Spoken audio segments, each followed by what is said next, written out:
Santa Maria, ó Mãe de Deus, reza pelos filhos das tuas dores, roga, intercede, porque são teus, tão miseráveis e pecadores. Ave, Ave, Ave Maria. Ave, Ave, Ave Maria.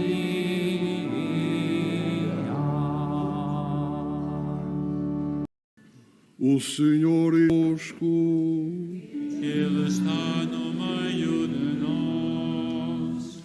Evangelho de Nosso Senhor Jesus Cristo, segundo São Lucas. Glória a vós, Senhor. Naquele tempo, Jesus entrou no templo e começou a expulsar os vendedores, dizendo-lhes: está escrito, a minha casa é a casa de oração, e vós fizestes dela um covil de ladrões. Jesus ensinava todos os dias no templo. Os príncipes sacerdotes, os escribas e os fariseus procuravam dar-lhe a morte, mas não encontravam modo de o fazerem, porque todo o povo ficava maravilhado quando o ouvia. Palavra da salvação. Glória a vós, Senhor.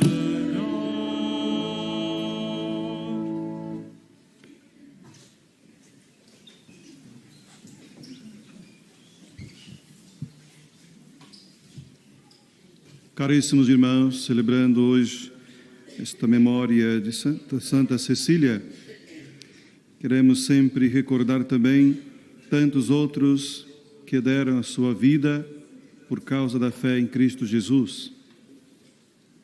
A palavra do Senhor que nós acabamos de escutar traz-nos alguns pontos importantes para podermos rever a nossa caminhada de fé.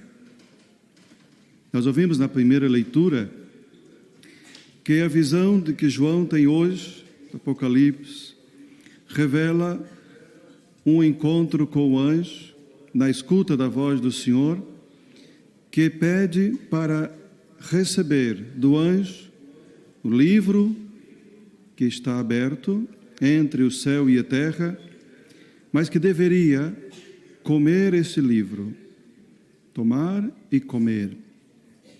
Este livro, disse o anjo, ao comer vai sentir na boca doce como mel, mas depois vai tornar-se amargo no teu ventre.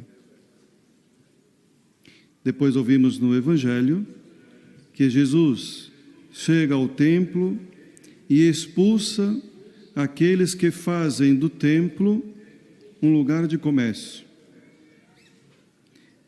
E diz também para eles e para nós: não façais da casa do meu Pai uma casa de comércio, porque é casa de oração. Nós estamos no Santuário de Fátima. E aqui nós sabemos que Maria trouxe para nós como que um pedaço do céu, um lugar importante, mas quer chamar a nossa atenção também para todos os peregrinos que aqui vêm, que devemos também respeitar esta casa como um lugar também do encontro com o Senhor e com Maria. Afinal de contas, ela traz como mensagem uma mensagem de mudança de vida, mas que para isso é necessário também arrependimento, oração, sacrifício.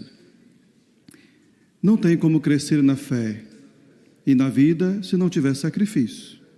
Todos nós sabemos que na nossa vida cotidiana, e sobretudo para aqueles que trabalham de outras formas, ou que estudam, sem sacrifício não se consegue nada. Por isso, a vida de oração é exigente. Por que a vida de oração é exigente? Porque exige de nós uma mudança de vida. Não basta rezar, não basta vir à missa, não basta vir ao Santuário de Fátima, se não tiver depois algo que corresponde a esta visita e aquilo que viemos aqui fazer. Estar em um lugar de oração, seja aqui como em qualquer outro lugar, falando fisicamente do espaço, como o Senhor também apresenta, é justamente um convite para podermos entrar dentro da ótica de Deus, do silêncio, do respeito, para o lugar que ali foi consagrado. Por isso devemos estar preparados, seja através do silêncio interior, seja através daquilo que pode nos dispersar. Vivemos no mundo da dispersão, distrações, no mundo do telemóvel, da internet, no mundo das preocupações do trabalho, do financeiro e tantas coisas que vão nos distraindo. E muitas vezes não temos noção disso nem mesmo dentro da igreja, do templo, na hora da missa, não é? As nossas conversas às vezes podem tender a outras, as distrações na missa e ao mesmo tempo com o telemóvel. Estamos com a tentação sempre ali, iminente, de que tudo pode nos distrair desse encontro importante com o Senhor. Quando vamos à missa, quando vamos a um lugar consagrado, é importante, como eu disse, preparar-nos, estar atento. Deixa as preocupações para depois, não é? A não ser que nós entregamos ela nas mãos do Senhor. O telemóvel tem que ser sempre no silencioso, para não atrapalhar essa intimidade com Deus. É claro que às vezes esquecemos, né? Não temos culpa. Mas, diante do mundo da distração, a palavra do Senhor chama a nossa atenção para não fazer da casa do Senhor, né, um lugar que justamente desvia a nossa atenção. Jesus está falando de um templo, mas é claro, não podemos pensar apenas no templo físico, mas o templo do nosso coração, da nossa vida. Muitas vezes, sim, nós fazemos desse templo, corpo de Deus, templo do Espírito Santo, também distração, também o lugar que desvia dos sentimentos de Deus. Fazemos muitas vezes da nossa vida também lugar de comércio, porque muitas vezes, né, deixamos invadir com os apegos desse mundo aquele lugar que deveria ser só de Deus, em primeiro lugar. Santa Cecília é para nós também esse exemplo de uma jovem que pôde entregar a sua vida ao Senhor por completo. É claro que na sua vida, no seu tempo, diferente de hoje, não tinha tantas distrações, não é? Mas era um tempo difícil, que também, de certa forma, podia distrair-se, porque era um tempo do martírio, era um tempo da perseguição mais acirrada, era um tempo de muitas mortes, era um tempo de repressão em que muitos, né, naquela época não podia dizer que era cristão. Tudo isso influenciava também na vida das pessoas que queriam viver a fé. Mas talvez por isso os cristãos tinham mais coragem, tinham mais determinação no seguimento de Jesus, no corresponder ao chamamento de Deus. Então ela preferiu entregar a sua vida a renunciar o seu amor a Cristo e a renunciar à sua fé.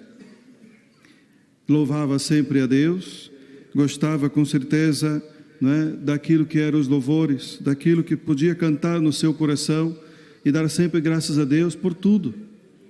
E assim tornou-se um exemplo para muitos jovens e para muitos cristãos, nesse discernimento de poder entregar a sua vida como algo determinante da sua vida, por amor a Cristo e à Igreja. Por ser hoje aquela que é um exemplo também para tantos que querem louvar a Deus, que são aqueles que nós temos muito apreço, os músicos, e por isso esse dia também damos os parabéns a todos os músicos, mas também todos que querem louvar a Deus, para saber que o verdadeiro louvor a Deus deve brotar do fundo da alma, do fundo do coração, não apenas fazer do nosso louvor um louvor da boca para fora, mas um louvor que realmente reconhece aquele que nos ama verdadeiramente, o nosso Criador, e também Jesus, o nosso Salvador.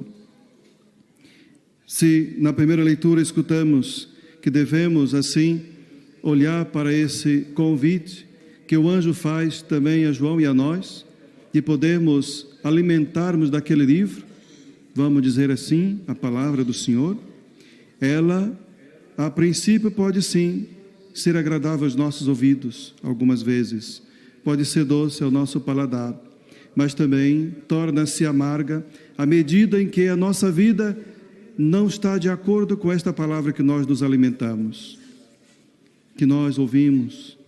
Achamos muitas vezes bonita a palavra do Senhor, mas ela pode tornar-se amarga na nossa vida quando ela não se traduz no cotidiano da nossa própria vida. Quando a nossa vida é como um constante, vamos dizer assim, divórcio entre esta palavra e entre a nossa própria vida. Por isso, a palavra do Senhor chama a nossa atenção para que a nossa própria vida seja um comum acordo entre esse louvor de Deus e entre esta palavra que deve e quer transformar o nosso coração. Peçamos então a intercessão de Santa Cecília, para que esta palavra que escutamos possa ser um sinal e também ao mesmo tempo uma motivação para que a nossa vida seja um louvor a Deus verdadeiro e para que façamos do nosso templo, coração, mas também os lugares que são consagrados a Deus, um verdadeiro lugar de oração e que não seja atrapalhado por nada, para que sempre o Senhor seja em primeiro lugar aquele a quem seja adorado e louvado. Não façamos então do nosso coração e da igreja, dos espaços que nós sabemos, o lugar em que nós resolvemos outras coisas. Façamos da casa de Deus e da nossa vida um constante encontro pessoal com o Senhor, de forma que realmente possa transparecer o nosso cotidiano de vida. E assim, é claro, vamos viver cada dia correspondendo àquilo que o Senhor quer que nós vivamos. Peçamos então esta graça a Ele e a intercessão de Santa Cecília. Seja louvado nosso Senhor Jesus Cristo.